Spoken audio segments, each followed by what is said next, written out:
Praise the Lord. आप सबको स्वागत है हमारे ऑनलाइन सर्विस में। प्रियो, परमेश्वर महान है, परमेश्वर अद्भुत है।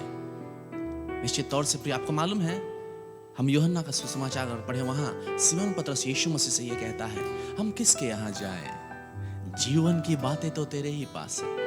वो ये कह रहा था कि तू ही हमारा सहारा है, तू ही हमारा भरोसा है, तेरे पास ही सब कुछ है। आज हम आपसे कहना चाहते हैं प्रियो, उस यीशु के पास ही सब कुछ है प्रियो, और वहीं से हमें सहारा मिलता है, हमें भरोसा मिलता है। निश्चित तौर से प्रियो, अब तक वो हमें सहारा देता हुआ आया है, और मैं आपसे कहना चाहता हूँ हम जब तक जिंदा रहेंगे तब तक वो हमें सहारा देते रहेगा, हर समय हर पल, क्योंकि वो कहता है मैं तुझे कभी नहीं छोड़ूंगा और कभी नहीं त्यागूंगा। आइए प्रियो, वचन सुनने से पहले हम आज एक सादरी सॉन्ग गाएंगे। सब कोई झूमते हुए नाचते हुए अपने घरों में, अब जहीं से भी सुन रहे हैं, अब आराधना में आइए हम परमेश्वर की महिमा करेंगे।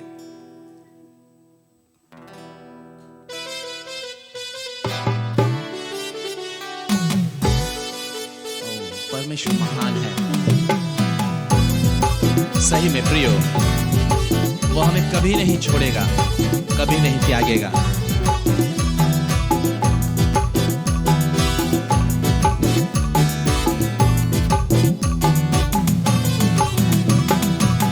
दुनिया में तो है मोर अकेला सहारा है यीशु, ई दुनिया में तो है मोर अकेला सहारा है यीशु। मुके ना भुलाबे, मुके ना छोड़ाबे हे यीशु, तोर बिना मोए अकेला पाओ ना। मुके ना भुलाबे, मुके ना छोड़ाबे हे यीशु, तोर बिना मोए अकेला पाओ ना। ई दुनिया में तो है मोर अकेला सहारा है यीशु, ई दुनिया में तो है मोर अकेला सहारा है यीशु।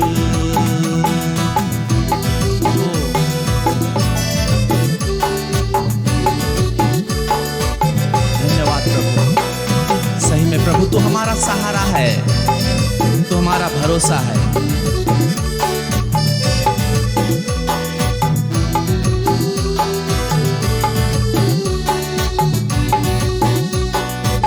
ओह यस,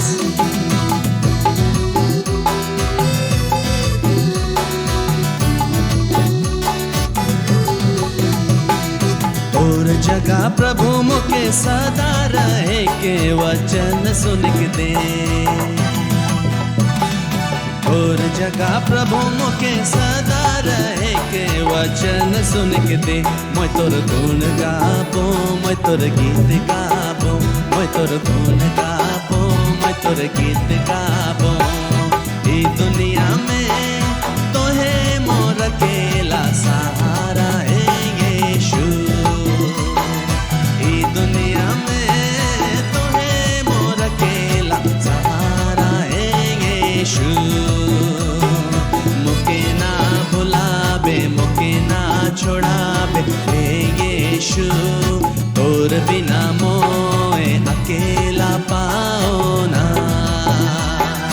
मुके ना भुलाबे, मुके ना छोड़ाबे हे यीशु, तोर बिना मोए अकेला पाओ ना। ई दुनिया में तो है मोर अकेला सहारा है यीशु, ई दुनिया में तो है मोर अकेला सहारा है यीशु। सही में प्रभु तू हमारा केवल सहारा है, तू हमारा भरोसा है। जितने मेरे प्रिय लोग देख रहे हैं प्रभु, वो भले ही सोचते रहेंगे हमारा सहारा कोई नहीं है, लेकिन तू ही है प्रभु। तोए मुके प्रभु अपन डहर में लेके चलाओ,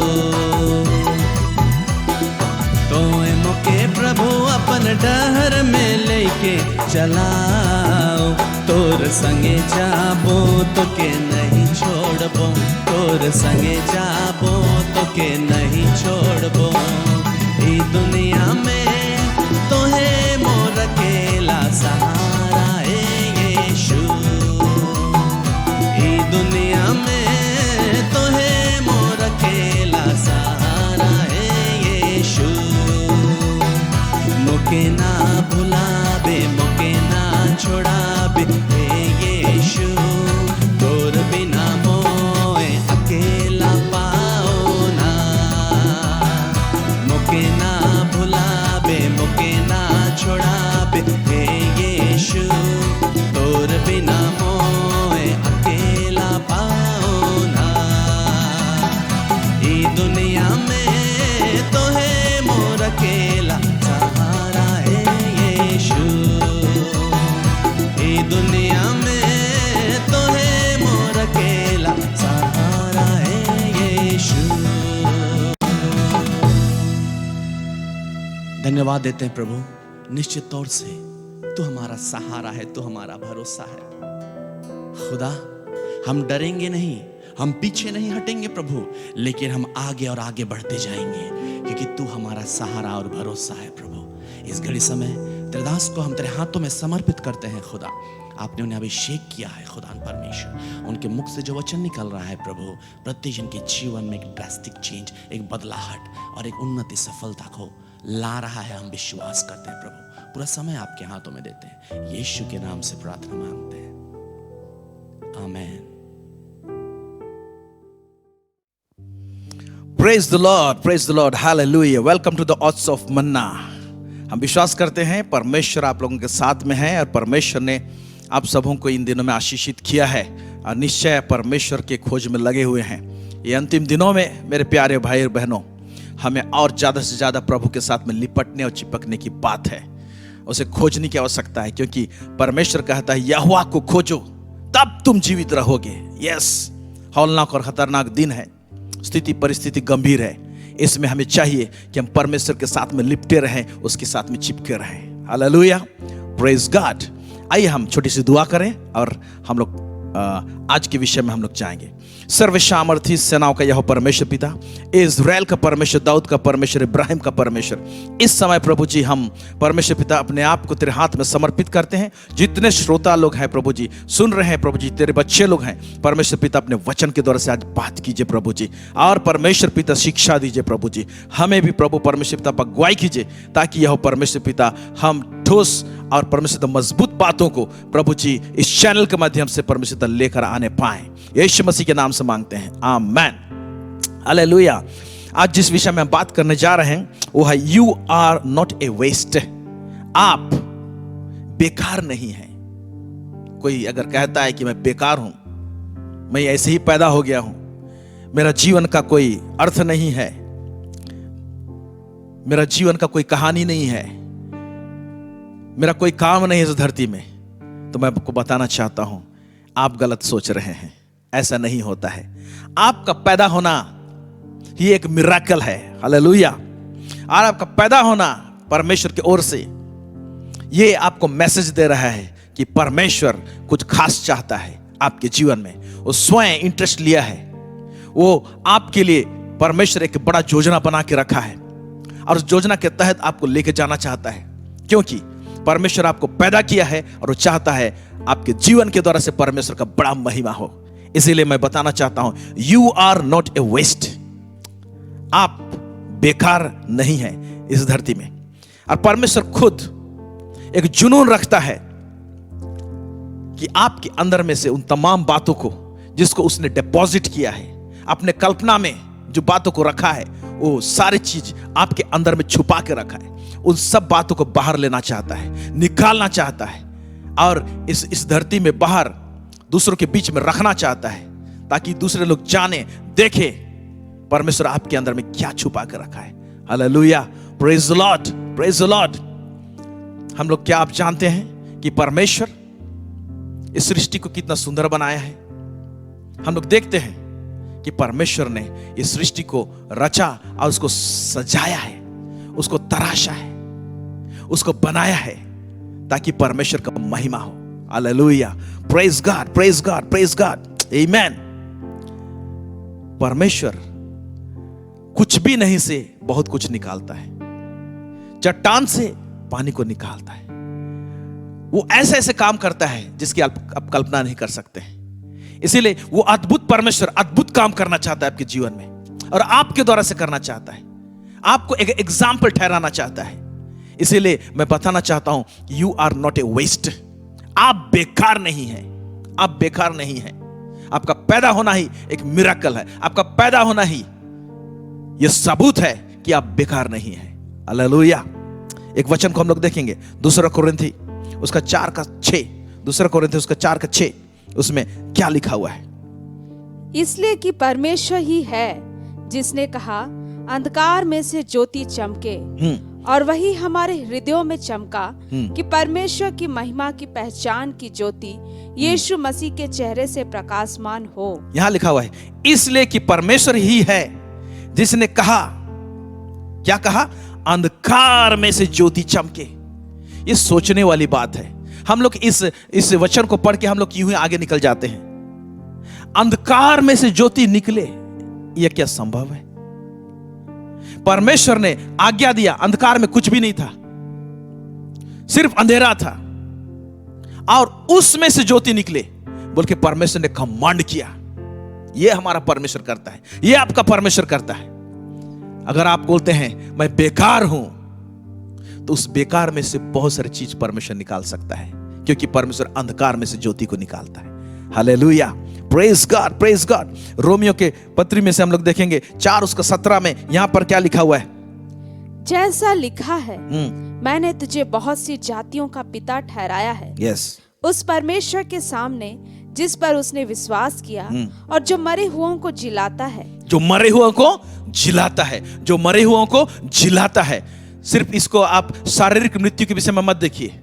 जो आत्मिक रूप से मर गए हैं तो परमेश्वर उसको जिलाता है। फिर आगे, और जो बातें हैं ही नहीं उनका नाम ऐसा लेता है कि मानो वे हैं। जो बातें हैं ही नहीं उसको ऐसा लेता है मानो वो हैं। जो बातें रहती ही नहीं उसको ऐसे पुकारता है जैसे वो हैं। आपके जीवन में अगर कोई कहानी नहीं लिखा गया है, आपका जीवन का कोई कहानी नहीं है, ऐसा आपको लगता है, परमेश्वर के हाथों में अपने आप को समर्पित करेंगे और उसके हाथों में अपने आप को देंगे, तो वहां से कहानी लिखेगा। Hallelujah, praise the Lord. जो है ही नहीं उसको ऐसे पुकारता है जैसे कि वो है। आप बोल रहे हैं कि आपका जीवन का कोई मतलब ही नहीं है, परमेश्वर मतलब निकालेगा उसमें से, क्योंकि परमेश्वर मतलब बना चुका है। सिर्फ आपको कुछ बातों को समझने की आवश्यकता है। Hallelujah, praise God, praise God, praise God. Yes, हम लोग पढ़ेंगे व्यवस्था विवरण उसका 32:9 से 10। ये बहुत सुंदर लिखा हुआ है। परमेश्वर ने एक व्यक्ति के जीवन में अद्भुत काम किया, और उस व्यक्ति का नाम है याकूब। और याकूब के विषय में जो घटना सब हुई है उसमें से एक भाग को यहां पर लाकर सामने रखने की कोशिश कर रहे हैं। इसके एक एक वाक्य को, एक एक वर्ड को ध्यान से सुनिएगा। इसमें क्या लिखता है? क्योंकि यहोवा का अंश उसकी प्रजा है। हाँ, एक मिनट, यहां पर हम लोग देखते हैं क्योंकि यहोवा का अंश उसकी प्रजा है। परमेश्वर जिसको अपना प्रजा बना लेता है, परमेश्वर उसको कहता है वो उसका अंश है, वो परमेश्वर का अंश है, उसका भाग है। हालेलुया, उसका भाग है। आप उसके प्रजा हो गए हैं, तो परमेश्वर कहता है तुम मेरे अंश हो। भला वो अपने अंश में से कैसे मतलब नहीं निकालेगा? भला अपने अंश में से क्यों कहानी नहीं लिखेगा? भला अपने अंश में से उसका उस अंश को क्यों रूपरेखा नहीं देगा? ऐसे हो ही नहीं सकता है, वो ऐसे हो ही नहीं सकता है। आगे यहां पर देखेंगे फिर क्या कहता है। याकूब उसका नपा हुआ निज भाग है। हाँ, यहां देखा, याकूब उसका नपा हुआ निज भाग है। याकूब जिसको परमेश्वर ने चुना था, ओके, उसको नापा था परमेश्वर। हालेलुया। जब याकूब को परमेश्वर ने नापा है, नापा हुआ, तो आप भी, परमेश्वर ने आपको भी नापा है। हालेलुया। जहां कहीं भी है वहां पर परमेश्वर ने आपको नापा है, नापा हुआ भाग है। आप भी परमेश्वर के हाथों में नपे हुए भाग हैं। कोई चीज को हम लोग क्या करते हैं, गोदाम में जाते हैं, चावल खरीदने जाते हैं, उसको नाप के लिया जाता है। जो नापा हुआ रहता है ना, वेट किया हुआ जाता है ना, उसको हम अपना भाग लेकर दाम देकर क्या करते हैं, उसको खरीद लेते हैं और अपने घर में लेकर आते हैं। वैसे ही लाखों करोड़ों लोगों के बीच में आपको परमेश्वर नापा है और अपना भाग बनाया है। जिसे अपना भाग बनाया है, कैसे उसको लेके कहानी नहीं रचेगा, कैसे परमेश्वर उसको लेके एक रूपरेखा नहीं देगा, ऐसा हो ही नहीं सकता है। इसीलिए आप अगर में से कोई सुन रहा है इस समय, वो कहता है कि मैं वेस्ट हूं, मैं बेकार हूं, मैं बताना चाहता हूं आप बेकार नहीं है। फिर आगे क्या कहता है यहीं पर, उसने उसको जंगल में और सुनसान और गरजने वालों से भरी हुई मरुभूमि में पाया।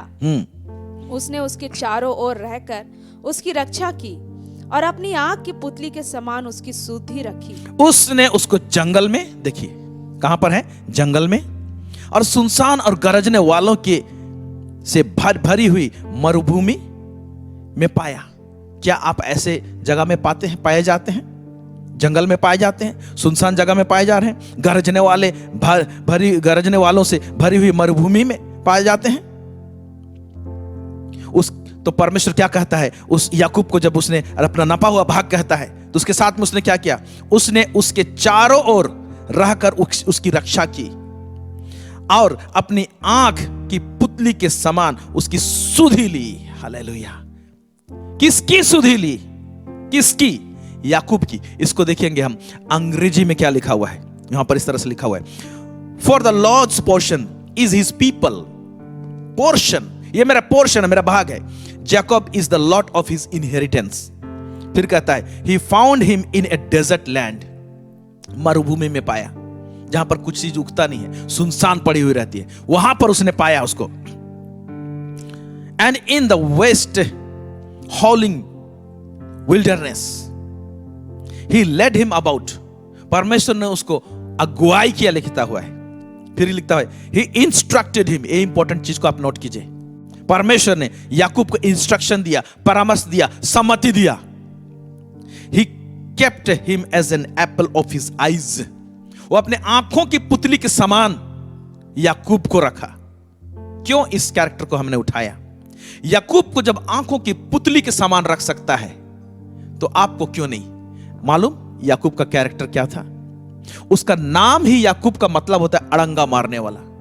अगर अड़ंगा मारने वाला व्यक्ति को परमेश्वर ने उसे आंख की पुतली के समान अगर रक्षा कर सकता है, उस व्यक्ति को, उसको ट्रांसफॉर्म करके, उसको बदल कर, उसको चेंज करके आंख की पुतली बना सकता है, तो याकूब जो अपने भाई को धोखा दिया था, अपने पिताजी को धोखा दिया था, पहलौठा का आशीष को उसने छीन लिया था और अपने घर को छोड़कर भागा था। वो भागने वाला व्यक्ति, वो भाग रहा था अपने पिताजी के घर से, मां के घर से, अकेला। उसके अंदर में डर था, भय था, आशंकाएं थी, कंफ्यूजन था। ऐसे व्यक्ति अगर परमेश्वर का आंख का पुतली बन सकता है, हालेलुया, तो आप क्यों नहीं बन सकते हैं? आप भी परमेश्वर की आंख की पुतली हैं। तो आपका जिंदगी परमेश्वर के हाथों में है, इसलिए परमेश्वर उसे रूपरेखा देगा, परमेश्वर उसको एक मकसद देगा, परमेश्वर उसको एक नया लेवल में लेकर जाएगा। ये आपके लिए है। याकूब को अगर देखा जाए तो अपने मां बाप के घर से भागा, वो अपने पिताजी को भी धोखा दिया, अपने बड़े भाई को धोखा दिया उसने। और जब वो चला गया वहां से, तो हारान देश में वहां पर लाबान के यहां पर रहा और उसने एक नौकर के समान काम किया। उसके साथ भी धोखा हुआ, उसके साथ भी धोखा हुआ। लेकिन उसका जीवन का रूपरेखा कैसे आया?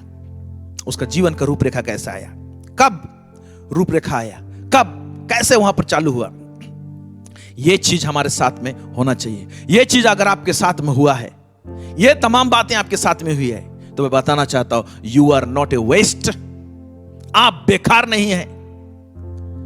आपको लग रहा है बेकार, तो क्या यह सब चीज आपके साथ में हुआ है? अगर हुआ है तो आपका एक कहानी रचा जा रहा है। आप इतिहास बनाने वाले व्यक्ति हैं। Praise God. जब वो भाग रहा था पहली बार अपने पिता के घर से, पहला उठा आशीष को उसने धोखे के साथ में लिया। बाइबल हमको बताती है। फिर बेथेल एक स्थान है जहां पर वो सोया हुआ था, थक कर चूर था। क्या आप भाग रहे हैं? थक कर चूर हैं, निराश है। याकूब भाग रहा था, थक कर चूर हो गया, लेकिन परमेश्वर की दृष्टि उस पर थी। परमेश्वर ने उसे चुन लिया था और उसको परमेश्वर ने तरासा। परमेश्वर के साथ में उस स्वप्न दर्शन के द्वारा से एनकाउंटर हुआ। पहला एक एनकाउंटर हुआ, एक आमना सामना हुआ। परमेश्वर से बातें करता है। परमेश्वर, मैं तुम्हारा पिता का परमेश्वर, मैं तुम्हारा दादा का परमेश्वर बोल के परमेश्वर ने अपने आप को प्रकट किया। और वो परमेश्वर को वहां पर दर्शन में, सपन दर्शन में देखता है। फिर वहां से उठता है और हरान देश चला जाता है, लाबान के यहां पर। और वहां पर परमेश्वर बहुत सारे एरिया में उसको तराशता है, उसको बनाता है। उसने धोखा दिया था अपने पिता को, अपने बड़े भाई को। वो खुद भी धोखा खाता है, उसको पढ़िएगा। उसके बाद में धन संपत्ति दौलत उसके हाथों में आ जाता है, परमेश्वर उसको देता है। और एक ऐसी स्थिति परिस्थिति होता है कि उस जगह से उसको आना पड़ता है, लौटना पड़ता है। परमेश्वर कहता है तुम लौट जाओ अपने देश को। जब लौटता है तो वहां पर एक फाइनल एनकाउंटर हुआ है परमेश्वर के साथ में, आमना सामना हुआ है। बीबी है, बच्चे हैं, परिवार है, नौकर चाकर है, धन संपत्ति है, उसके पास भेड़ बकरियां हैं, ढेर सारे संपत्ति है उसके पास में, लौट रहा है। लेकिन और कुछ बनना बचा था उसके जीवन में। उसके जीवन में परमेश्वर कुछ लिख रहा था, एक कहानी रच रहा था उसके जीवन में, ताकि हम लोग आशीषित हों। हालेलुया। और परमेश्वर उसको, उससे उसका आमना सामना होता है। वो अकेला एक नदी के तीर में अपने भाई से मिलने से पहले उसको डर लगता है कि मैं लौट तो रहा हूं, मेरा भाई कहीं मुझ पर हमला ना कर दे, मेरा क्या होगा बोलकर घबराया हुआ रहता है। वो परिवार से अलग होकर एक एकांत स्थान में नदी के किनारे रहता है और परमेश्वर के साथ में उसका मलयुद्ध होता है, या तो बोलेंगे परमेश्वर के दूत के साथ में। और वो कहता उस समय, जब तक तू मुझे नहीं छोड़ेगा, जब तक तू मुझे आशीष नहीं देगा, मैं तुम्हें नहीं छोड़ूंगा। और वहां पर परमेश्वर उसको आशीष देता है। उसको पूछता है तुम्हारा नाम क्या है? वो कहता है मेरा नाम याकूब है। सच बात बोलता है, वो सच्चाई निकलती है। वो बदल गया है वो इंसान। इतना सारा धन संपत्ति दौलत पत्नी बच्चे होने के बावजूद उसको पता चल रहा है, लग रहा है और कुछ तो बात है मेरे जीवन में। एक ट्रांसफॉर्मेशन, एक बदलाहट जो मेरे जीवन को एक नया आयाम में ले जाएगा, एक नया डायमेंशन में लेकर जाएगा। इसीलिए कहता है परमेश्वर मुझे आशीष दे, एक खास आशीष। उस आशीष में परमेश्वर ने याकूब का नाम को उसने बदल दिया और इज़राइल रख दिया। एक ट्रांसफॉर्मेशन हुआ। हाँ मेरे प्यारे भाई और बहनों, हमारे लाइफ में परमेश्वर के साथ में हमारा आमना सामना होना जरूरी है, शुरुआत होना जरूरी है। फिर बीच बीच में परमेश्वर के साथ में हमारा एनकाउंटर होना जरूरी है। अगर आपके जीवन में ऐसा नहीं हो रहा है तो इसीलिए आपको लग रहा होगा कि मैं वेस्ट हूं। लेकिन उस परमेश्वर को खोजिए जो परमेश्वर आपको बनाया है, जो परमेश्वर आपको प्यार करता है। याकूब का जो अड़ंगा मारने वाला व्यक्ति अगर परमेश्वर का आंख का पुतली के समान बन सकता है तो क्यों आप नहीं बन सकते हैं? क्योंकि परमेश्वर ने आपको मोल लिया है, अपने बेटे यीशु मसीह को बलिदान किया ताकि उसके लहू के द्वारा से वो आपको खरीद ले। Hallelujah, praise the Lord, praise the Lord. मैं आपको बताना चाहता हूं, अगर आप अपने जीवन से हताश हैं, अगर आप में से कोई भाग रहा है इधर उधर, अगर परमेश्वर के साथ आमना सामना नहीं हुआ है, या तो अपने जीवन में जहां से शुरुआत करना चाहिए वहां शुरुआत नहीं हुआ है, मैं विश्वास करता हूं जितने लोग दर्शक लोग हैं, प्राय लोग, बहुत लोग यीशु मसीह को उद्धारकर्ता के रूप में ग्रहण किए हैं। लेकिन अगर कोई इस समय सुन रहा है ये मैसेज और यीशु मसीह को अपना उद्धारकर्ता के रूप में ग्रहण नहीं किया है, यीशु मसीह के साथ जो परमेश्वर का पुत्र है उसके साथ नहीं जुड़ा है, तो उसके साथ जुड़ने की आवश्यकता है। क्योंकि प्रभु ने स्वयं कहा है, यूहन्ना उसका 15:5 में, यहां क्या लिखता है हम लोग देखेंगे, यूहन्ना 15:5 में, मैं दाखलता हूँ, तुम डालियां हो, जो मुझ में बना रहता है और मैं उसमें, वह बहुत फल फलता है, क्योंकि मुझसे अलग होकर तुम कुछ भी नहीं कर सकते। यहां लास्ट भाग क्या कहता है? मुझसे अलग होकर तुम कुछ भी नहीं कर सकते। मुझसे अलग होकर,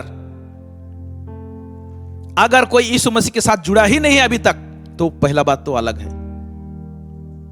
इसीलिए यीशु मसीह के साथ जुड़ के यीशु मसीह के साथ रहने की आवश्यकता है। अगर आप में से कोई सुन रहा है, निराश है, अभी तक यीशु मसीह को अपने जीवन में नहीं अपनाया है, यह निर्णय नहीं लिया है कि मुझे यीशु के साथ ही चलना है, यीशु के पीछे चलना है, उसका अनुसरण करना है, तो अपने गुनाहों से तौबा कर ले, क्षमा मांग ले, हालेलुया, अपने पापों से क्षमा मांग ले और यीशु मसीह को उद्धारकर्ता के रूप में ग्रहण कर ले। मन फिरा ले, निर्णय ले ले कि यीशु ही प्रभु है और उसके पीछे आ जाए। यीशु मसीह के साथ जुड़ जाएंगे, एक नया जिंदगी आएगा, आत्मा नया हो जाएगा। Hallelujah, praise God. क्योंकि पहला यूहन्ना 5 उसका 11-12 यूं लिखता है, मैं पढ़ रहा हूं आप लोगों के लिए। और वह गवाही यह है कि परमेश्वर ने हमें अनंत जीवन दिया है और यह जीवन उसके पुत्र में है। यहां लिखा हुआ है यह जीवन उसके पुत्र में है। फिर कहता है जिसके पास पुत्र है उसके पास जीवन है और जिसके पास परमेश्वर का पुत्र नहीं उसके पास जीवन भी नहीं। जिसके पास पुत्र नहीं है, परमेश्वर का पुत्र यीशु मसीह नहीं है, उसके पास जीवन नहीं है। तो शुरुआत यहां से करनी होगी, शुरुआत यहां से करनी होगी। अपने आप को इस कुम्हार के हाथ में अपने आप को देना पड़ेगा। पहले बात, इस कुम्हार के हाथ में अपने आप को देना पड़ेगा और दूसरा कोई चारा नहीं है। यीशु मसीह के हाथों में अपना जीवन को समर्पित करना पड़ेगा, क्योंकि यीशु मसीह के बिना हम कुछ भी नहीं कर सकते, हम फलवंत नहीं हो सकते हैं। हमारे लिए कोई अनंत जीवन की बातें नहीं है बिना यीशु मसीह को छोड़कर। हालेलुया। इसीलिए मेरे प्यारे भाई और बहनों, मैं फिर से अनुरोध करता हूं, अगर इस टेलीकास्ट को कोई देख रहा है, बाय चांस आप इसमें लॉग इन कर गए हैं, आप यीशु मसीह का परिचय को नहीं पाए हैं, तो यीशु मसीह परमेश्वर का पुत्र है। परमेश्वर ने इस जगत में भेजा उसे आपके पाप से आपको मुक्ति दिलाने के लिए, छुटकारा दिलाने के लिए। पाप केवल लहू से धुल सकता है और वो पवित्र लहू को यीशु मसीह ने बहाया है। यीशु मसीह के लहू से अपने आप को शुद्ध कर लीजिए। बोलिए यीशु को, यीशु मैं पापी हूं, मेरे जीवन को मैं तेरे हाथ में देता हूं, अपने लहू से मुझे धो दे, मुझे शुद्ध कर दे, मुझे पवित्र कर दे, मुझे अपना बना ले, अपना संतान बना ले। आप उसके संतान हो जाएंगे, आपका आत्मा नया हो जाएगा, जिसको बॉर्न अगेन कहते हैं, नया जीवन कहते हैं। यहां शुरुआत होती है। उसके बाद यीशु को ग्रहण करने के बाद में नेक्स्ट जो है, उस बात को भी ग्रहण करना पड़ेगा। क्या चीज को ग्रहण करना पड़ेगा? हमारे जीवन में कई कमजोरी रहती है जो एक टक दूर नहीं होती है। कई एक चीज में परमेश्वर हमको डील करता है, हमको एक प्रोसेस में लेकर जाता है, हमको एक प्रक्रिया में लेकर जाता है, और कई दुर्बलता, कई कमजोरी, कई प्रकार के ऐसे गलत चीज जो हमारे जीवन में एक बरगी नहीं निकलती है, उसको प्रभु निकालना चाहता है। वो जो कमजोरी, दुर्बलता, उसको भी एक्सेप्ट करना पड़ेगा कि ये मेरे जीवन में है, इससे मुझे पूर्ण रीति से निकलना है। इन बुरे ख्यालातों से, इन बुरे विचारों से मुझे निकलना है। इस बात को भी एक्सेप्ट करना पड़ेगा। कई लोग एक्सेप्ट नहीं करते हैं, मानते नहीं हैं, ग्रहण नहीं करते कि हाँ मुझ में ये दुर्बलता है, ये कमजोरी है। और इसके कारण से क्या हो जाता है, यीशु को ग्रहण करने के बावजूद भी जीवन क्या रहता है ना, वीराना सा रहता है।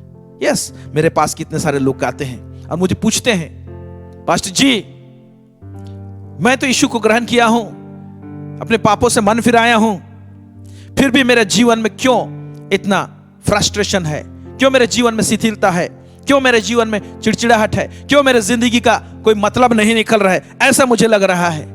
कई लोग ऐसे पूछते हैं, कैसे बहुत लोग पूछते हैं। अगर ऐसे है, यीशु को ग्रहण करने के बावजूद, उद्धारकर्ता के रूप में लेने के बावजूद फ्रस्ट्रेशन है, शिथिलता है, जिंदगी का कोई मतलब नहीं लग रहा है, ऐसा लग रहा है, तो आपको एक क्वेश्चन पूछना पड़ेगा।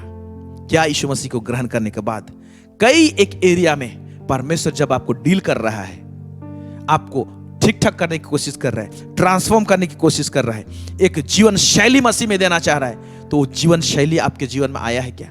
आपने उसे अपनाया है क्या? सिर्फ यीशु मसीह को उद्धारकर्ता के रूप में मानने से नहीं होगा, लेकिन एक जीवन शैली जो मसीह देना चाहता है, परमेश्वर देना चाहता है, उसको अपनाना पड़ेगा। कई एक एरिया में परमेश्वर हमको डील करना चाहता है। कुछ एक एरिया को बताएंगे, इंपॉर्टेंट चीज। ढेर सारी बातें हैं बताने के लिए, लेकिन इस चीज को मैं बहुत इंपॉर्टेंट मानता हूं। हमारे जीवन में। इसीलिए इस एरिया में इस सवाल पूछेगा, आपको एक चेकलिस्ट दे रहा हूं मैं आज।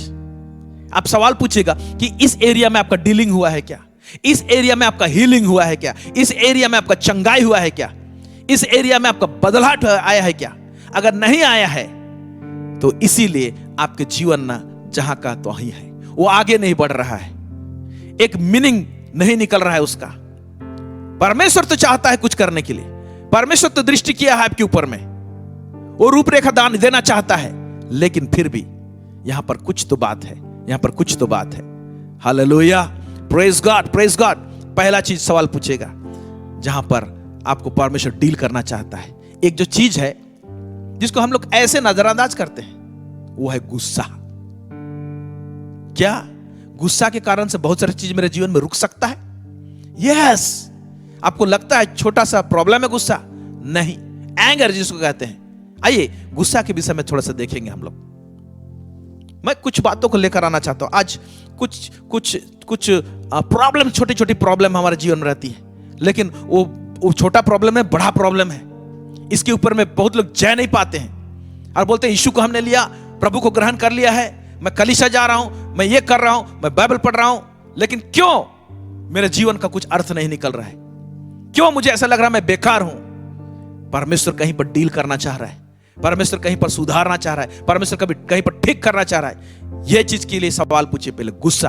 क्या आपके जीवन में आप गुस्सा करने वाला व्यक्ति हैं? आपको बहुत गुस्सा आता है? ओके, आपका टेम्पर बढ़ जाता है? आइए क्या लिखता है गुस्सा के विषय में, क्या बोलता है? याकूब उसका 1:19 और 20 पद को हम लोग पढ़ेंगे। हे मेरे प्रिय भाइयों, यह बात तुम जान लो, हर एक मनुष्य सुनने के लिए तत्पर और बोलने में धीर और क्रोध में धीमा हो, क्योंकि मनुष्य का क्रोध परमेश्वर के धर्म का निर्वाह नहीं कर सकता। लास्ट भाग बोलता है, क्योंकि मनुष्य का क्रोध परमेश्वर के धर्म लिखा हुआ है, असल में अंग्रेजी में लिखा धार्मिकता, धार्मिकता का निर्वाह नहीं कर सकता। ये जो छोटा बात है ना, ये बहुत इंपॉर्टेंट चीज है। परमेश्वर धर्मी है, यानी परमेश्वर राइट है, और परमेश्वर हमको राइट स्थान में लेके जाना चाहता है, परमेश्वर हमको राइट रास्ता में लेके जाना चाहता है, परमेश्वर हमको सही रखना चाहता है, परमेश्वर का सही विचार हमारे जीवन में परमेश्वर खुद प्रकट करना चाहता है। सही विचार, जिस विचार के द्वारा से हमारा जीवन का कहानी लिखा जाएगा, जिस परमेश्वर का विचार, जो सही विचार जो हमारे जीवन में कनेक्ट हो जाएंगी, आ जाएंगी, हम उसको रिसीव कर लेंगे तो कहानी रचा जाएगा, एक स्टोरी होगा, एक मीनिंगफुल स्टोरी होगा हमारे जीवन में। लेकिन क्या बोलता है वो कहानी, वो धार्मिकता, वो सही विचार, परमेश्वर की सही बात, सही इंस्ट्रक्शन हमारे जीवन में क्यों प्रकट नहीं होते, क्यों नहीं हो सकते हैं? क्योंकि लिखा हुआ है मनुष्य का क्रोध परमेश्वर का धार्मिकता का निर्वाह नहीं कर सकता। क्रोध है तो परमेश्वर का राइट डिसीजन, राइट बात, सही चीज जो हमारा जिंदगी को एक नए आयाम में लेके जाएगा या कहानी लिखेगा, वो सही बात, उसको आप कैप्चर नहीं करने पाएंगे, वो रिसीव नहीं करने पाएगा, वो आपका रिसीवर ठीक नहीं रहेगा। गुस्सा जो है वो एक ऐसा जंक है रिसीवर के ऊपर में, वो ग्रहण नहीं करने पाएगा, लेने ही नहीं पाएगा। जब सही चीज नहीं आया परमेश्वर का, तो क्या हो गया? जीवन रॉन्ग डायरेक्शन में जाएगा, रॉन्ग होगा, गलत चीज में स्टेप करेंगे। जब गलत चीज में स्टेप करेंगे तो फ्रस्ट्रेशन लेकर आएगा, चिड़चिड़ापन लेकर आएगा, निराशा लेकर आएगा। मेरे प्यारे भाई और बहनों, आप देख रहे हैं गुस्सा को मामूली समझते हैं आप? परमेश्वर का वचन कहता है गुस्सा मामूली चीज नहीं है। नीति वचन उसका 16:32 मैं पढ़ रहा हूं आप लोगों के लिए। विलंब से क्रोध करना वीरता से और अपने मन को वश में रखना नगर को जीत लेने से उत्तम है। Wow, okay. तुरंत गर्म हो जाते हैं लोग, बेमतलब, बेवजह। पति पत्नी के ऊपर गर्म हो जाता है, पत्नी पति के ऊपर में, हम बच्चों के ऊपर में हो जाते हैं, बच्चे लोग माता पिता के ऊपर में हो जाते हैं, क्रोधित हो जाते हैं हम लोग। विलंब से क्रोध करना वीरता से और अपने मन को वश में रखना नगर को जीत लेने से उत्तम है। एक नगर को आप जीत लेंगे ना, उससे ज्यादा उत्तम क्या है मालूम है? अपने मन को वश में करते हैं, अपने क्रोध को आप ठंडा करते हैं। गुस्सा, परमेश्वर इस तरह से कह रहा है नगर को जीत सकते हैं, लेकिन गुस्सा रखते हैं ना, वो नगर को जीतना और नहीं जीतना कोई मतलब नहीं होता है।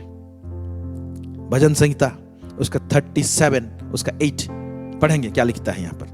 क्रोध से परे रह क्या लिखता है? क्रोध से परे रह और जलजलाहट को छोड़ दे, और जलजलाहट को छोड़ दे। मत कुढ़, उससे बुराई ही निकलेगी। हाँ, मत कुढ़, उससे बुरा ही निकलेगी। क्रोध से, जलजलाहट से, है कि नहीं?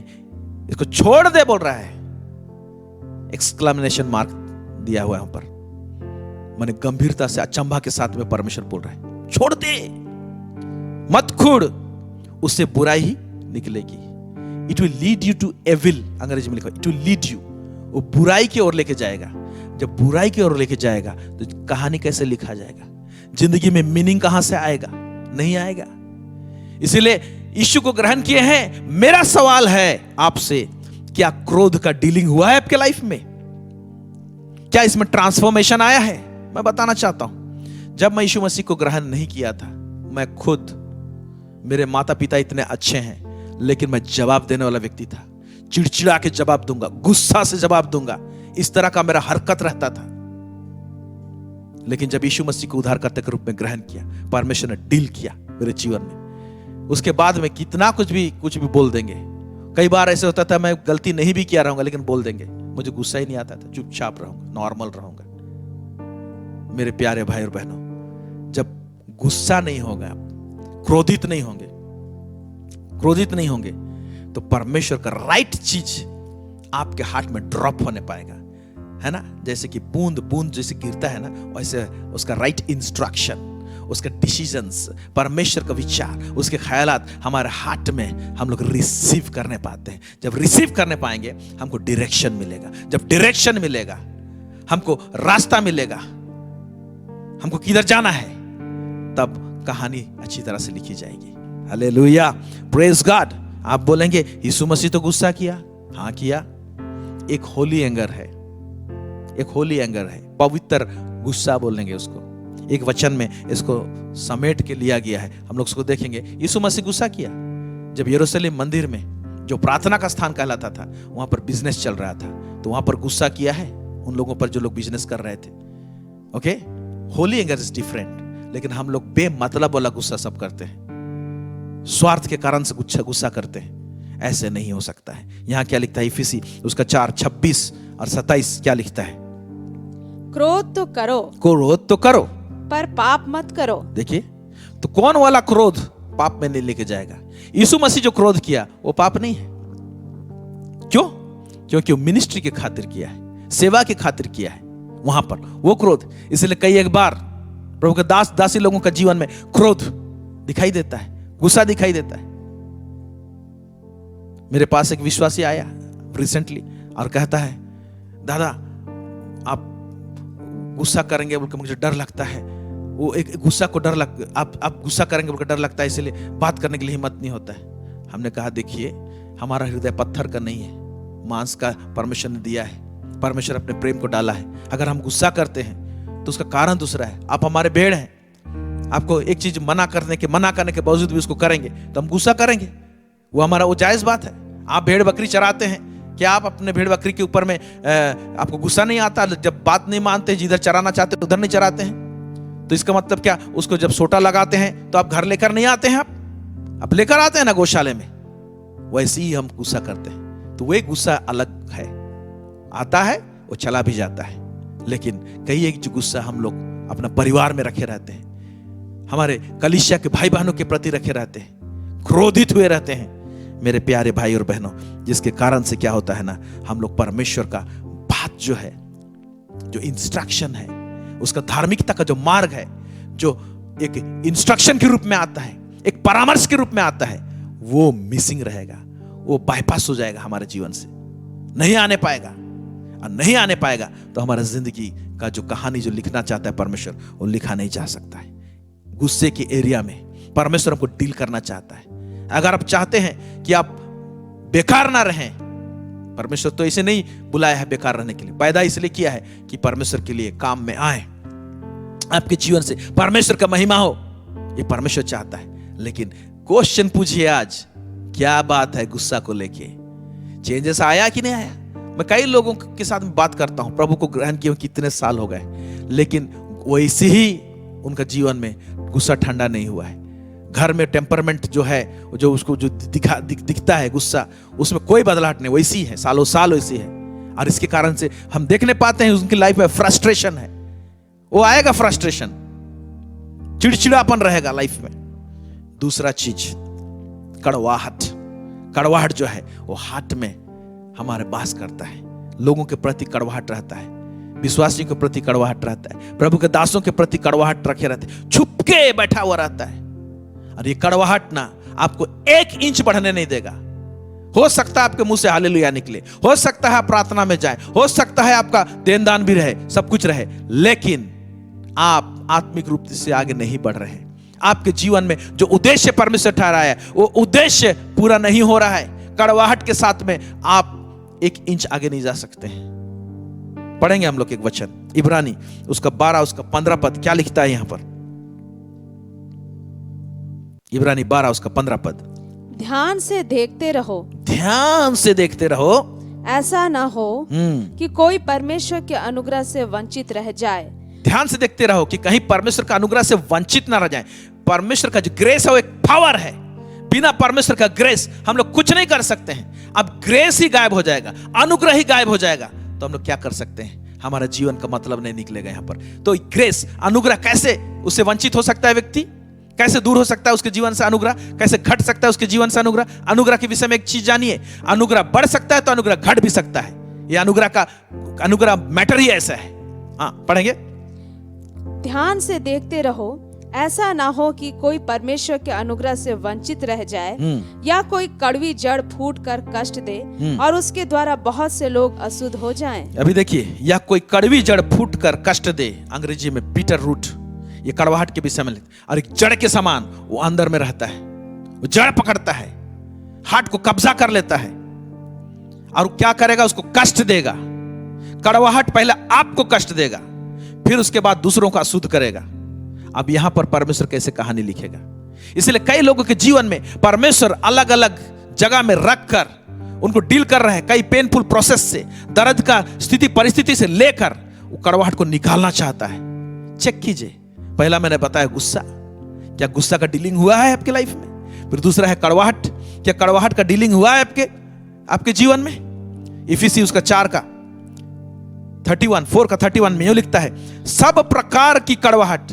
अरे ये बात मैं आज देख रहा था तो मैं सोचने लगा, यहां पर कड़वाहट डायरेक्ट नहीं लिखा हुआ है, यहां पर लिखा है सब प्रकार की कड़वाहट।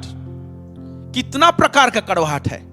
कड़वाहट में क्या क्या चीज का रद्दा लगा हुआ है मालूम? तो इसीलिए सब प्रकार की, वो मिक्स्ड किया, मिक्स है उस कड़वाहट में, बहुत सारी चीज का मिक्सचर है, इसलिए सब प्रकार की कड़वाहट। कड़वाहट जो होती है, कई कड़वाहट होती है जो हम किसी से आसरा किए थे और उससे नहीं मिला, इसके कारण से कड़वाहट रहेगा हमारे जीवन में। किसी ने हमारी बुराई की थी कभी, तो उसके कारण से कड़वाहट रह गया है। नाना प्रकार से कड़वाहट आती है, यहां पर लिखा हुआ है सब प्रकार की कड़वाहट। अब देखिए रद्दा सब कैसे रहता है, और प्रकोप और क्रोध और कलह और निंदा सब बैर भाव समेत तुमसे दूर की जाए।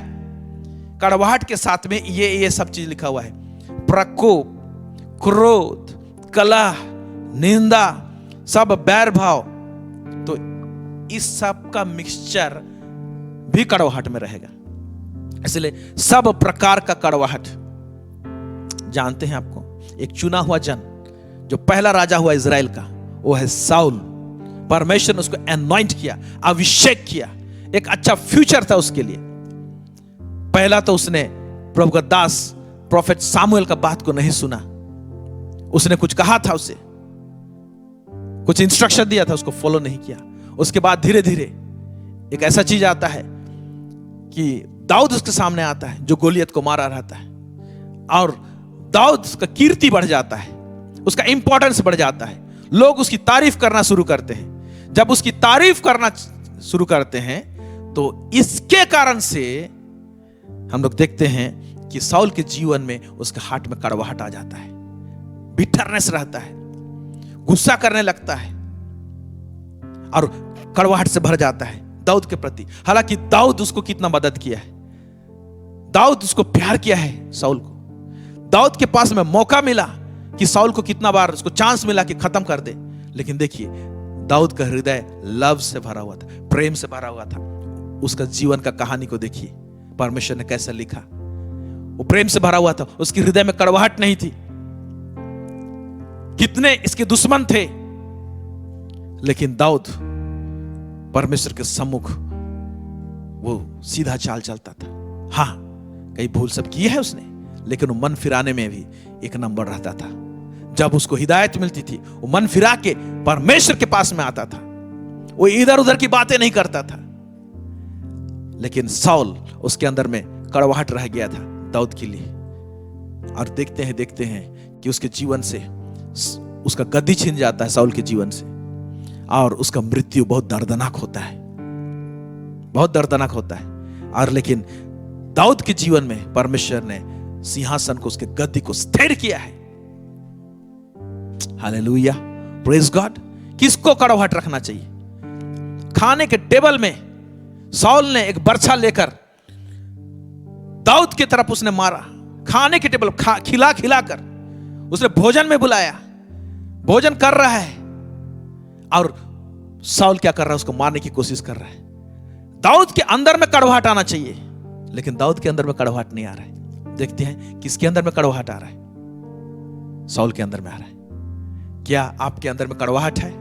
तो आप किसी व्यक्ति के ऊपर में बर्छा आप फेंक रहे हैं क्या? कैसे फेंक रहे हैं? कड़वाहट के कारण से उसके लिए नेगेटिव बोल रहे हैं, यहां वहां नुक्ताचीनी कर रहे हैं कड़वाहट के कारण से, घुमा घुमा के उसके विषय में बात कर रहे हैं, वो बदनाम हो बोल के बहुत सारी बात कर रहे हैं। हमने इसी को, बहुत सारा चीज को हमने सिखाया है द वर्ल्ड ऑफ क्रिटिसिज्म में, जहां पर हम लोग नेगेटिव क्रिटिसिज्म करते हैं, आलोचना करते हैं। कड़वाहट के कारण से तुरंत हम नेगेटिव आलोचना करना चालू कर देते हैं। लोगों को तारीफ करना नहीं जानते हम लोग, लेकिन उनका बुराई करते हैं हम लोग। ये कहां से आया?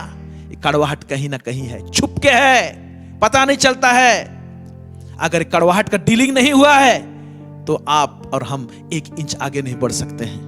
मेरे प्यारे भाई और बहनों, परमेश्वर कहानी नहीं लिख सकता है, जीवन को एक आयाम में दूसरे आयाम में नहीं ले सकता है, दूसरे लेवल में नहीं ले सकता है, उसको रूपरेखा नहीं देने पाएगा। परमेश्वर इसको डील करना चाहता है। पहला ये चीज का डीलिंग हो, तब तुम ऊपर क्लास में जाओगे। मैं पिछले दिनों गवाही बता रहा था, मेरे अपने इंजीनियरिंग के पढ़ाई में बहुत सारे बैक पेपर लग गए थे।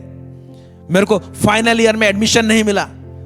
मैंने कॉलेज एडमिनिस्ट्रेशन ने कहा पुराना सब पेपर पहले क्लियर करो, तब जाकर फाइनल ईयर में एडमिशन ले सकते हो। मेरे प्यारे भाई और बहनों, नेक्स्ट लेवल में जाने के लिए, डायमेंशंस में जाने के लिए, दूसरे आयाम में तक पहुंचने के लिए हमारा ये सारे जो बातें हैं, ये सब का डीलिंग होना जरूरी है। अगर इस सब का चीज में ट्रांसफॉर्मेशन नहीं आया है, बदलाहट नहीं आया है, चेंजेस नहीं आया हमारा लाइफ में, तो वो वहीं पर ही है आपका जीवन। इसीलिए फ्रस्ट्रेशन है। लेकिन मैं बताना चाहता हूं, प्रभु का अगर डील करने देंगे तो मैं बताना चाहता हूं, you are not a waste. आप बेकार नहीं है। परमेश्वर आपको पैदा किया है, इस धरती में रखा है, बढ़ाया है, पाला है आपको, तो आपके लिए परमेश्वर बड़ा योजना बना के रखा है। परमेश्वर आपको प्यार करता है, लेकिन परमेश्वर का प्रेम को आपको समझना है। तीसरा चीज, फॉरगिव एंड फॉरगेट। ये बड़ा चीज है भाई, जिन बातों को मैं आप लोगों के बीच में लेकर आ रहा हूं। क्षमा नहीं किए हैं और भूले नहीं हैं। परमेश्वर उस हिसाब का क्षमा देने के लिए कहता है जिस लेवल का वो देता है। माफी, बहुत लोगों के जीवन में किसी को बहुत समय तक माफ नहीं किए हैं। हो सकता है लोग आपको चोट पहुंचाए, होता है, हम एक दूसरे को चोट पहुंचाते हैं। मैं खुद चोट पहुंचाया हूं बहुत लोगों को, मैं खुद चोट खाया हूं बहुत लोगों से, लेकिन हमने उनको माफ कर दिया। हालेलुया। वो बातें उसको पकड़ के नहीं रहते हैं, क्योंकि हमको बहुत डिस्टर्ब होता है। अगर माफ नहीं करना यानी हमको बहुत डिस्टर्ब होता है। मैं बाइबल स्टडी नहीं कर सकता हूं, प्रचार करना मेरे लिए मुश्किल हो जाएगा। पवित्र आत्मा मदद करता है। अब क्षमा आप मांगेंगे, बोलेंगे प्रभु को, प्रभु मुझे इस व्यक्ति को क्षमा करना है, इधर मुझे संघर्ष हो रहा है, प्रभु मदद करेगा। हम लोग पढ़ेंगे कुलुसियों की पुस्तक उसका 3 उसका 13 पद। यहां पर क्या लिखा हुआ है? और यदि किसी को किसी पर दोष देने का कोई कारण हो, हाँ, किसी को किसी पर दोष देने का कोई कारण हो सकता है, ओके, तो एक दूसरे की सह लो, एक दूसरे की सह लो, ये एक तरीका बताया है। फिर और एक दूसरे के अपराध क्षमा करो, एक दूसरे के अपराध क्षमा करो। फिर बहुत इंपॉर्टेंट बात लिखा हुआ है, जैसे प्रभु ने तुम्हारे अपराध क्षमा किए, हाँ वैसे ही हाँ, प्रभु ने तुम्हारे अपराध क्षमा किए, वैसे तुम भी क्षमा करो। कौन सा लेवल का? प्रभु कैसे?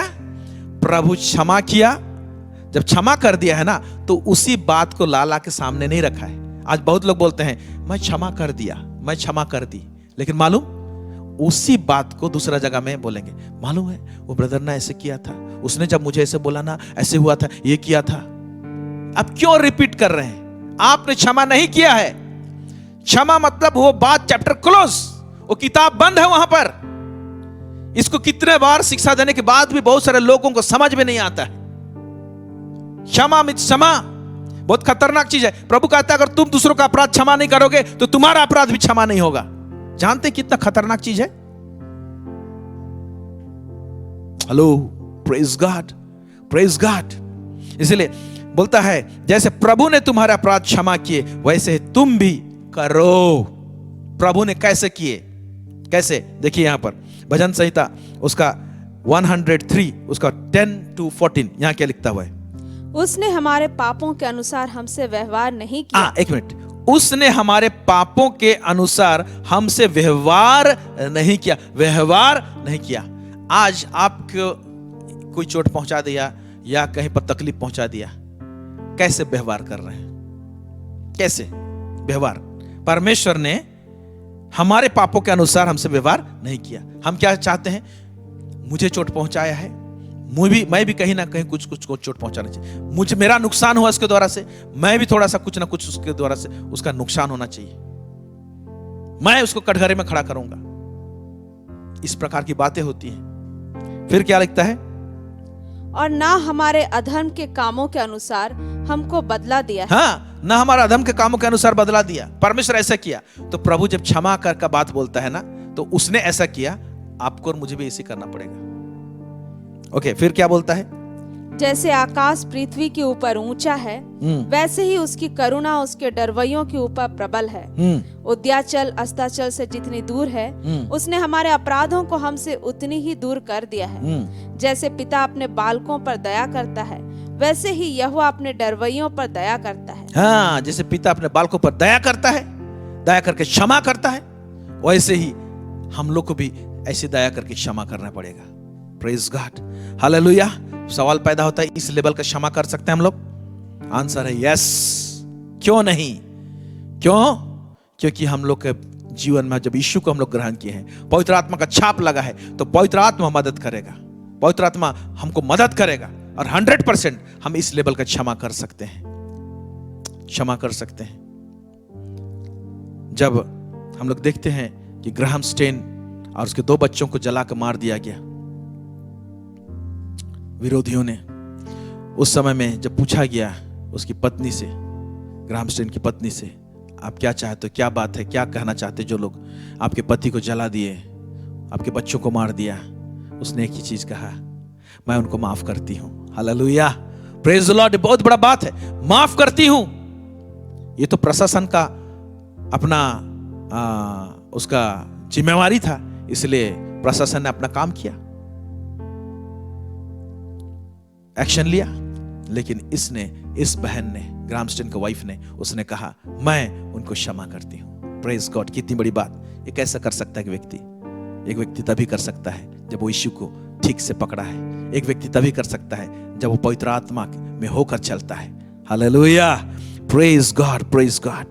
चौथा चीज हमने पहला हमने देखा किस चीज का डीलिंग?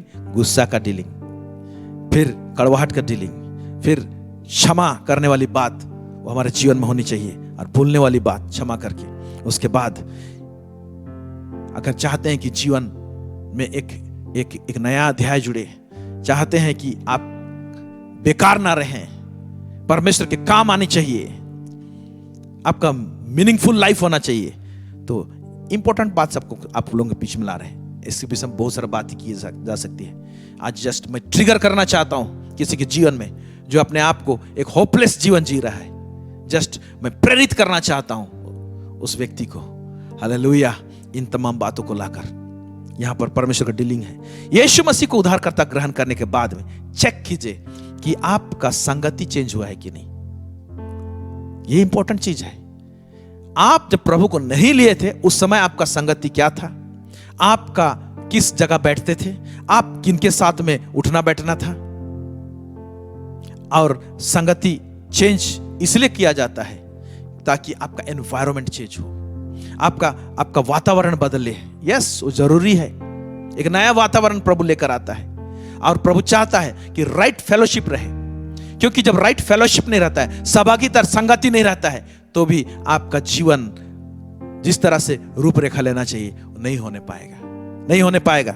आइए फेलोशिप के विषय में थोड़ा सा हम देखेंगे। पहला जो है ना, उसका पहला अध्याय, उसका 3 पद यहां पर देखिए क्या लिखा है। जो कुछ हमने देखा और सुना है। अब ये प्रेरित लोग बोल रहे हैं। ओके, प्रेरित लोग बोल रहे हैं। क्या बोल रहे हैं? लोगों को बोल रहे हैं, विश्वासियों को बोल रहे हैं। क्या बोल रहे हैं? जो कुछ हमने देखा और सुना है। जो कुछ हमने देखा है और सुना है, ओके, उसका समाचार तुम्हें भी देते हैं। उसका समाचार हमने देखा है और सुना है। हमारे पास में कुछ मटेरियल है देने के लिए। Praise God. राइट फेलोशिप जहां पर रहेगा तो वहां पर राइट मटेरियल मिलेगा। ये लोग दम से बोल रहे हैं जो कुछ हमने देखा है। कौन? प्रभु के चेले लोग, प्रभु के साथ में रहते। जो चीज हमने देखा है और सुना है उसका सुसमाचार तुम्हें भी देते हैं। क्यों देते हैं? इसलिए कि तुम भी हमारे साथ सहभागी हो। इसलिए कि तुम हमारे साथ सहभागी हो। देखो, हमने कुछ सुना है और हमने देखा है। We are confident about that. हम लोग कॉन्फिडेंट हैं उसमें। ऐसे बोलने वालों के साथ में संगति है क्या आपके पास में? जिसके पास में टेस्टिमनी है उनके साथ में संगति है क्या आपके पास? या कहां पर संगति रखें? पहला जिस तरह का संगति था आपका, बुरी संगति थी, क्या वैसे ही है आपका? जो लोग नुक्ताचीनी करते बैठते थे और इधर उधर की बातें करते हैं, गॉसिप करते हैं, इधर की बात उधर, उधर की बात इधर, क्या वही संगति है? यहां पर उस संगति में आप नहीं बढ़ेंगे। ऐसे संगति में बढ़िए जिनको जो बोलते हैं जो हमने देखा है और जो हमने सुना है। ओके, फिर बोलता है वो सुसमाचार तुम्हें भी देते हैं, इसलिए कि तुम भी हमारे साथ सहभागी हो। लिखा हुआ है हमारे साथ आपकी सहभागिता हो, और हमारी यह सहभागिता पिता के साथ और उसके पुत्र यीशु मसीह के साथ है। देखिए, ये जो लोग बोल रहे हैं हमने कुछ सुना है और हमने कुछ देखा है, और इस प्रकार का सहभागिता हम बनाना चाह रहे हैं, माहौल बनाना चाह रहे हैं कि आपका सहभागिता हमारे साथ में हो। फिर कहता है और हमारी यह सहभागिता, तो आपकी और हमारी यह सहभागिता क्या हो?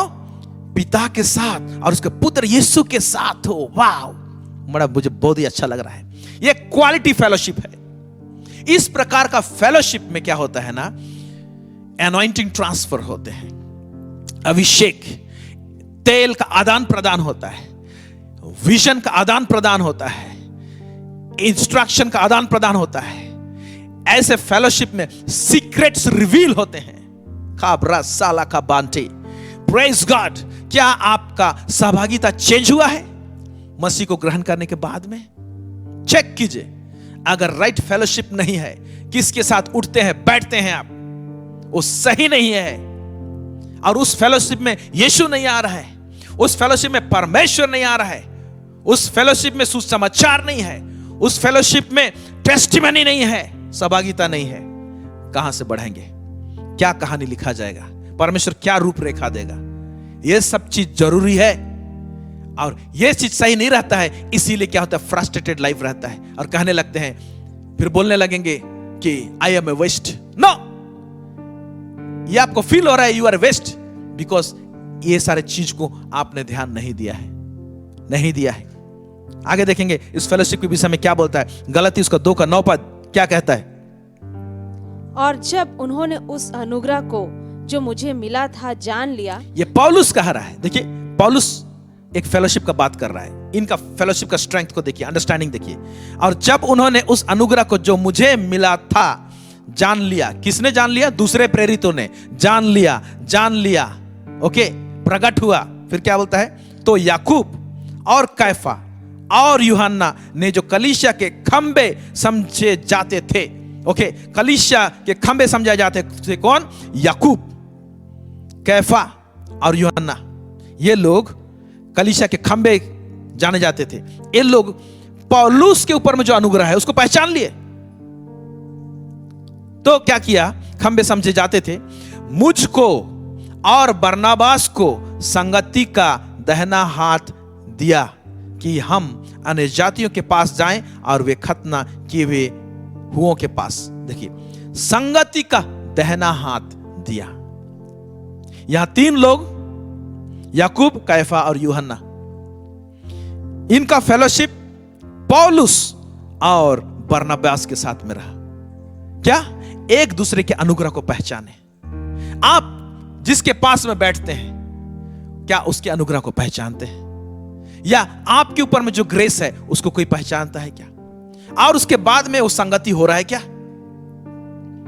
देखिए, ये लोग अलग अलग दर्शन है इनका, बुलाहट वही एक ही मिशन में काम कर रहे हैं, आत्मा जीतना, लेकिन दर्शन अलग अलग है।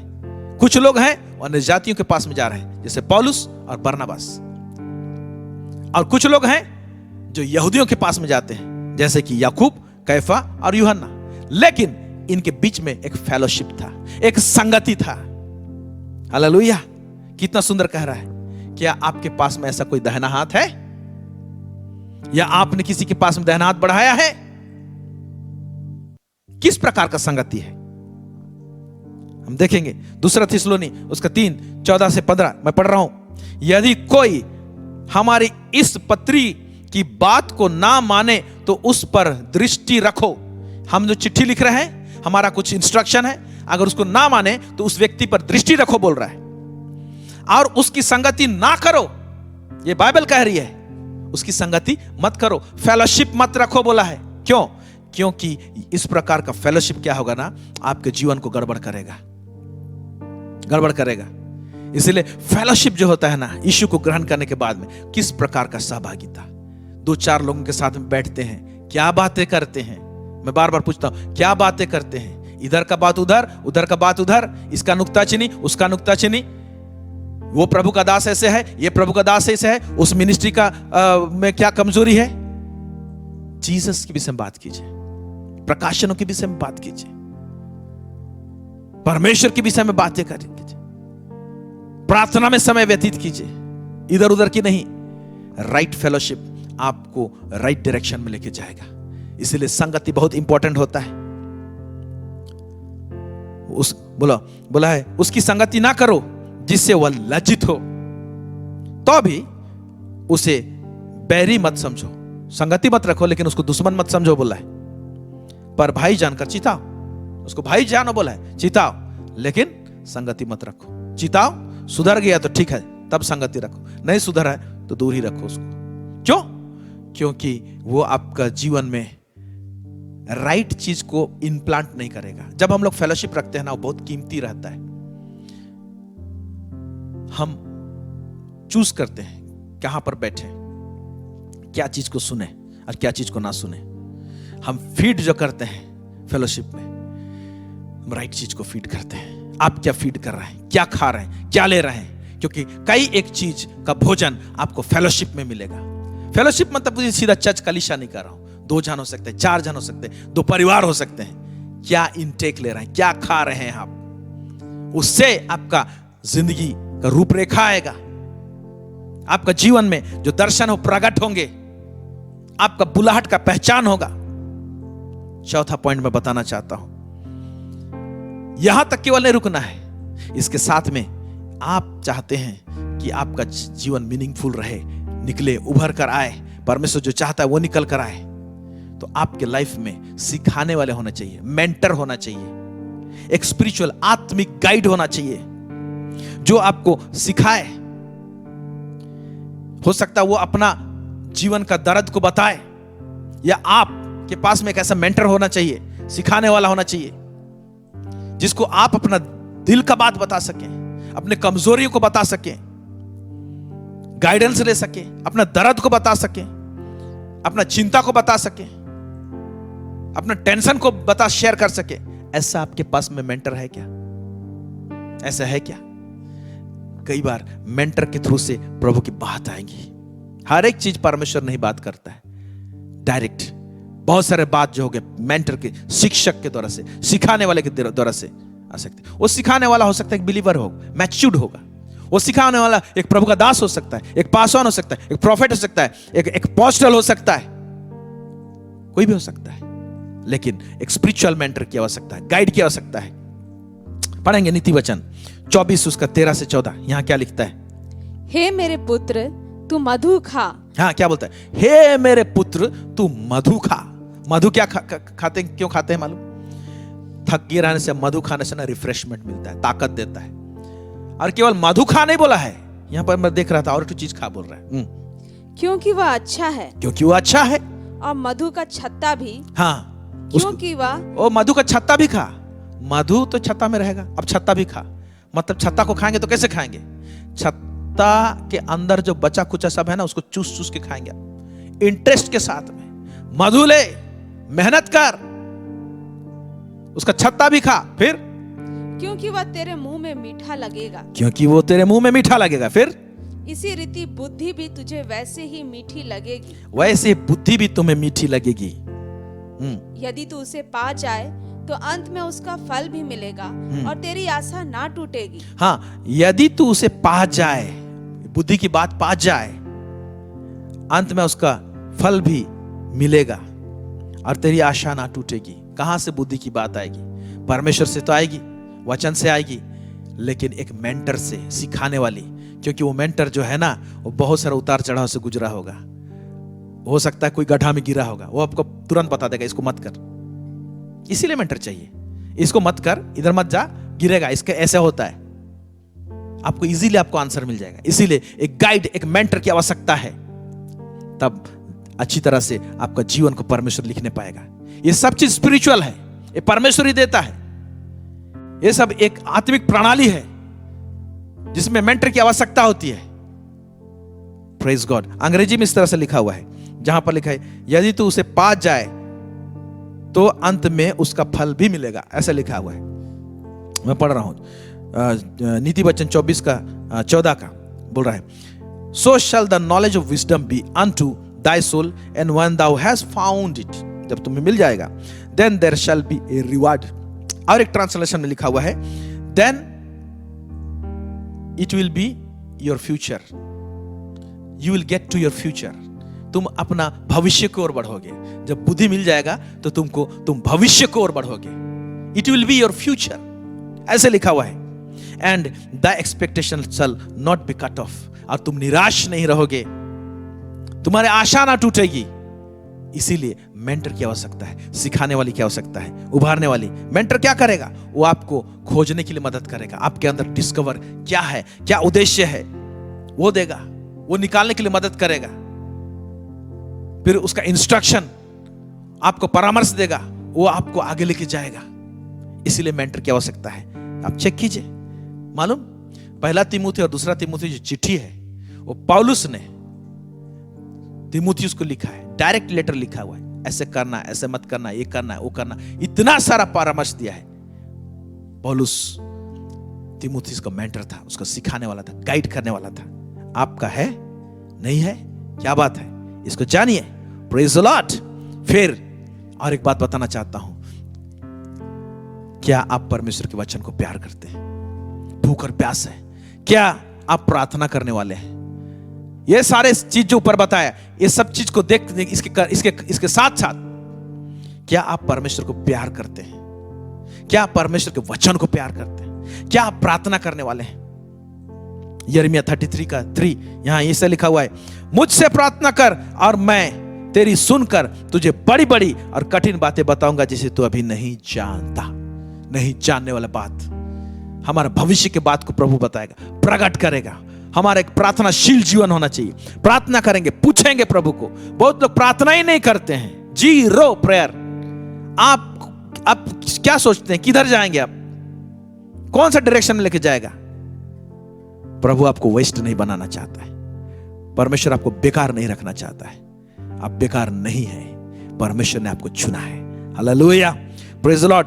यहोशू का पुस्तक, जब वचन को प्यार करते हैं, वहां पर देखिए क्या लिखा हुआ है। यहोशू उसका 1:6 से लेकर 9 पढ़ेंगे, क्या लिखता है। इसलिए हियाव बांध कर दृढ़ हो जा, क्योंकि जिस देश के देने की शपथ मैंने इन लोगों के पूर्वजों से खाई थी, उसका अधिकारी तू इन्हें करेगा। यस, इतना हो कि तू हियाव बांध कर और बहुत दृढ़ होकर जो व्यवस्था मेरे दास मूसा ने तुझे दी है, उन सब के अनुसार करने में चौकसी करना। जो व्यवस्था तुमको दी है मूसा के द्वारा से, उसको करने में तुम चौकसी करना।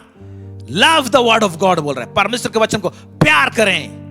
एक चीज बताया मैंने, प्रार्थना करें और परमेश्वर के वचन को प्यार करें। प्यार करने का मतलब उसके अनुसार करें, वो इंस्ट्रक्शन को फॉलो करें, आज्ञा माने, तो क्या होगा। और उससे ना तो दाहिनी मोड़ना, ना तो दाहिनी मोड़ना और ना बाएं, ना तो बाएं। तब जहाँ जहाँ तू जाएगा, तब जहां जहां तू जाएगा, प्रेज गॉड, वहाँ वहाँ तेरा काम सफल होगा। हाँ, तू स्कूल में जाएगा तो वहां तेरा काम सफल होगा, तो सफलता पाएगा। कॉलेज में जाएगा तो वहां सफल होगा, प्लांट में जाएगा वहां सफल होगा, बिजनेस का काम करेगा वहां सफल होगा। ना तो दाएं मुड़ना ना तो बाएं मुड़ना उससे। फिर आगे, व्यवस्था की यह पुस्तक तेरे चित्त से कभी ना उतरने पाए, तेरे चित्त से कभी ना उतरने पाए। फिर इसी में दिन रात ध्यान दिए रहना। देखिए, love love love the word of God, इसमें दिन रात ध्यान किए रहना। फिर इसलिए कि जो कुछ उसमें लिखा है उसके अनुसार करने की तू चौकसी करे। यस, क्योंकि ऐसा ही करने से तेरे सब काम सफल होंगे और तू प्रभावशाली होगा। यस, ऐसा करने से तेरे सब काम सफल होंगे। और क्या बोलता है, तू प्रभावशाली होगा। क्यों? एक जीवन का एक मीनिंग रहेगा तो जरूर आप प्रभावशाली, आपके लाइफ में टेस्टिमनी रहेगा, आप प्रभावशाली होंगे। प्रेज गॉड, इसीलिए परमेश्वर बुलाया। Yes, you are not a waste, I tell you, God loves you. परमेश्वर ने बुलाया है, लेकिन परमेश्वर एक प्रोसेस में लेके जाएगा, डील करेगा, हील करेगा और आपको लेके जाएगा। आमेन, आमेन, प्रेज गॉड। हम पढ़ेंगे होशे उसका 11:3-4। कितना सुंदर वचन है, बहुत उत्साह करने वाला वचन है। ओके, होशे 11 उसका 3 और 4 पद। मैं ही एप्रैम को पांव पांव चलाता था। हाँ, देखिए, मैं ही एफ्रेम को पांव पांव, स्टेप बाय स्टेप चलाता था। फिर और उनको गोद में लिए फिरता था। क्या बोलता है, गोद में लिए फिरता था। परमेश्वर आपको भी पांव पांव चलाएगा और गोद में लिए फिरेगा। फिर परंतु वे ना जानते थे कि उनका चंगा करने वाला मैं हूँ। हाँ, और लोग नहीं जानते थे, मैं तो इसे किया। फिर मैं उनको मनुष्य जानकर प्रेम की डोरी से खींचता था। मैं उनको मनुष्य जानकर प्रेम की डोरी से खींचता था। अरे, परमेश्वर का प्रेम का डोरी को पहचान रहे हैं? देखिए, परमेश्वर प्रेम का डोरी डाल रहा है आपको खींचने के लिए, आपको अपने तरफ अट्रैक्ट करने के लिए। Understand the love of God. फिर आगे, और जैसा कोई बैल के गले की जोत खोलकर हाँ, उसके सामने आहेर रख दे, वैसा ही मैंने उनसे किया।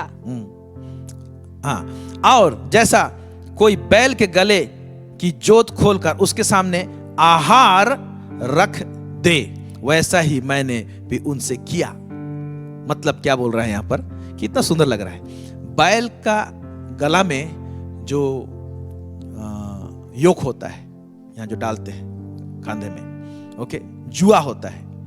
जुआ बंधा हुआ रहता है और उसको खाने नहीं देते हैं।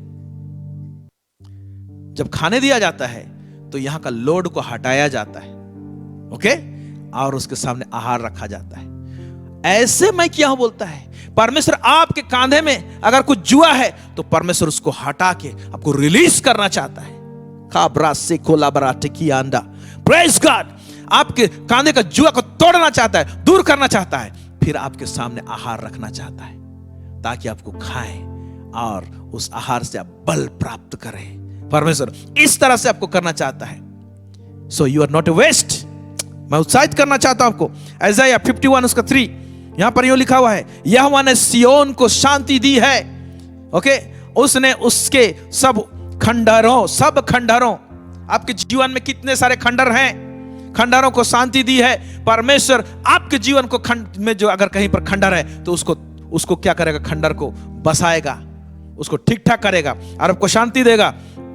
वह उसके जंगल को आदन के समान और उसके निर्जल देश को यहोवा की वाटिका के समान बनाएगा। ओ हो।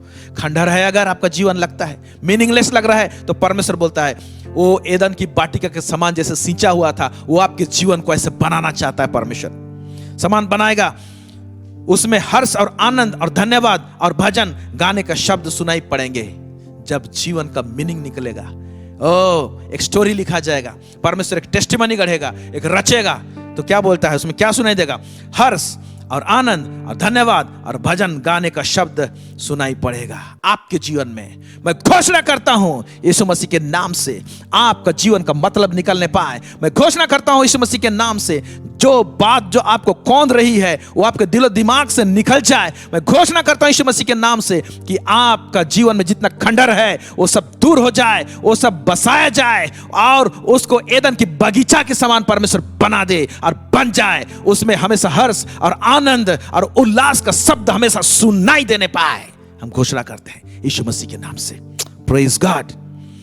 जोएल उसका 3 उसका 10 में यूं लिखता है, अपने अपने हल की फल को पीट कर तलवार और अपनी अपनी हंसिया को पीट कर बर्छा बनाओ। जो बलहीन हो वह भी कहे मैं वीर हूं। प्रभु बोलता है हल चलाने वाले को भी बोलेगा, हल चलाने वाला लड़ाई कर सकता है क्या? परमेश्वर बोलता है तू कर सकता है, बनाओ तो हथियार।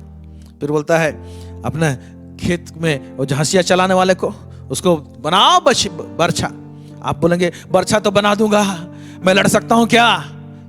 लड़ सकते हो, सिर्फ तुमको इतना बोलना है। ताकत नहीं लग रहा है? मैं वीर हूं बोलना है। जब मैं वीर हूं बोलेंगे तो परमेश्वर आपके लिए लड़ाई करेगा। Praise God, hallelujah. दाऊद ने कहा जब गोलियत को मारने के लिए गया तो उसने कहा ये युद्ध मेरा नहीं है, ये लड़ाई मेरा नहीं है, ये तो परमेश्वर का है। गोलियत इतना बड़ा व्यक्ति खड़ा हो गया था दाऊद के सामने में, दाऊद को मारना चाह रहा था, दाऊद को खत्म करना चाह रहा था, दाऊद का टेस्टिमनी का विरुद्ध में था, दाऊद का स्टोरी उसका जो हिस्ट्री है उसके खिलाफ में था। मैं घोषणा करता हूं आपका स्टोरी, आपका जो हिस्ट्री परमेश्वर बनाना चाहता है, उसके सामने कितना बड़ा भी दाऊद हो, परमेश्वर उसके साथ में लड़ाई करे और उसे धड़ासाई कर दे और आपके लिए एक नया कहानी लिखा जाए। Hallelujah, praise God. प्रभु ये करना चाहता है, आमीन। परमेश्वर ये करना चाहता है। हर एक जो व्यक्ति कमजोर महसूस कर रहा है वो कहे मैं वीर हूं, और आज से आप कहें I am not a waste, मैं बेकार नहीं हूं, मेरा जीवन का अर्थ है, मैं पैदा हुआ हूं, यही मिराकल है। परमेश्वर ने मुझे बुलाया है। अपने आप को परमेश्वर के हाथों में समर्पित कर दीजिए। वो परमेश्वर ने आपको चुन लिया है, वो आपको बनाना चाहता है। जिस जिस एरिया में प्रभु डील करना चाहता है उसे डील करने दीजिए। Praise God. प्रभु आपको इस वचन के द्वारा से अधिक आशीष दे। आमीन। छोटी सी दुआ करेंगे हम लोग। सर्व सामर्थी सेनाओं का यह परमेश्वर पिता, इजराइल का परमेश्वर, दाऊद का परमेश्वर, इब्राहिम का परमेश्वर, इस समय हम प्रार्थना करते हैं प्रभु जी, जितने लोग प्रभु जी तेरे इस वचन को सुने हैं प्रभु जी, ओ प्रभु जी उसमें से कोई भी नष्ट ना होने पाए और कोई व्यक्ति प्रभु जी निराशा में ना रहने पाए। प्रभु परमेश्वर पिता हर एक के जिंदगी की कहानी को लिखिए प्रभु जी, रचिए प्रभु जी, टेस्टिमनी को स्थापित कीजिए, एस्टैब्लिश कीजिए प्रभु परमेश्वर पिता। इनमें से किसी का जिंदगी प्रभु जी वेस्ट नहीं है, क्योंकि प्रभु जी आपने बुलाया है, चुना है, आपने पैदा किया है प्रभु जी, इसलिए आप प्रभु जी हर एक को तराशना चाहते हैं, बनाना चाहते हैं प्रभु जी। हम यीशु मसीह के नाम से ब्लेस करते हैं प्रभु जी इनको। लॉर्ड गॉड ऑलमाइटी, आज प्रभु जी जो चीज परमेश्वर से एक्टिवेट नहीं हुआ था प्रभु जी, ओ लॉर्ड गॉड ऑलमाइटी, निराशा प्रभु जी घेर के रखा था, हर एक निराशापन दूर होने पाए यीशु मसीह के नाम से। हम घोषणा करते हैं प्रभु जी हर एक का जिंदगी प्रभु परमेश्वर पिता तरोताजा हो जाए। यीशु मसीह के सामर्थ्य और मधुर नाम मांगते हैं, सुनिए अदय से स्वर्ग राज्य में ग्रहण कीजिए। Amen, amen, amen. Praise God. धन्यवाद हमारे साथ जुड़ने के लिए। प्रभु आप सबको बहुत अधिक आशीष दीजिए दे, और इसी तरह से हमारे लिए प्रार्थना करते रहिए और इस चैनल के लिए भी प्रार्थना कीजिए। प्रभु आप सबों को और भी नई नई बातों को इस चैनल के माध्यम से सिखाएगा। हम आने वाले हैं, इसे लॉगिन करना मत भूलिए और शेयर जरूर कीजिएगा इसे। धन्यवाद। Thank you so much.